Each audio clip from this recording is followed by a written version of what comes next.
What if the last thing you did in life became the one thing you were remembered for? Many of us live each day without realizing that our choices, our work, our habits, our attitude are building something permanent. Today's story is about a man who discovered this truth the hard way. A man who built houses his whole life, but learned his greatest lesson when it was too late. This is the Carpenter's last house. Long ago, in a peaceful town, there lived a master carpenter. For years, he built the strongest and most beautiful houses anyone had ever seen. Every nail he hammered, every piece of wood he polished, was done with love and precision. People trusted his work so deeply that they would say, "If this man built your house, it will stand for generations." He was respected, admired, and known as a man who put his soul into his craft. But time, as it always does, began to weigh on him.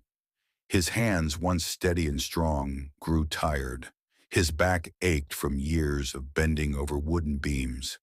He longed to retire, to rest, to spend time with his family. One morning, with a heavy heart, he went to his employer and said, "I've given you my life's best years. I think it's time for me to stop." His employer understood, but with a soft smile he made one final request. "My friend," he said, "I have just one last favor to ask. Could you build one more house? Just one final house. Before you go?" The carpenter hesitated. His heart wasn't in it anymore, but out of respect he reluctantly agreed. And so he began the work. But unlike the houses he had built before, this one was different. He no longer measured with care. He used cheaper wood. He rushed the process.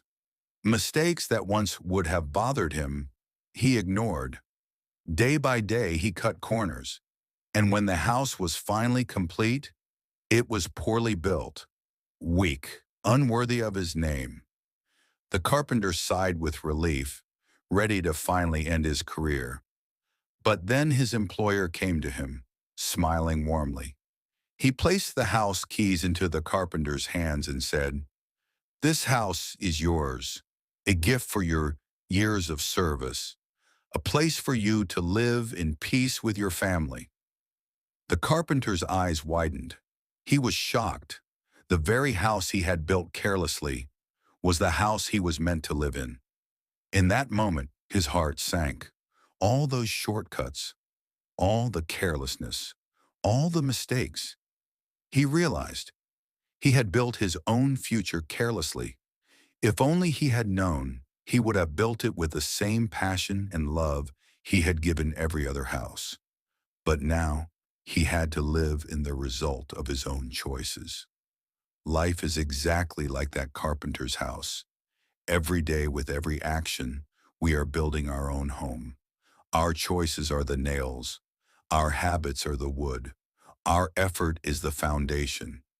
If we cut corners in our health, in our relationships, in our work, we are only cheating ourselves. So build carefully, build wisely, put love into what you do, because in the end, you will live inside the house you've built. And when you look back one day, may you be proud of the life you created, brick by brick, choice by choice, day by day. Friends, ask yourself, what kind of house are you building today? Because your future depends on it.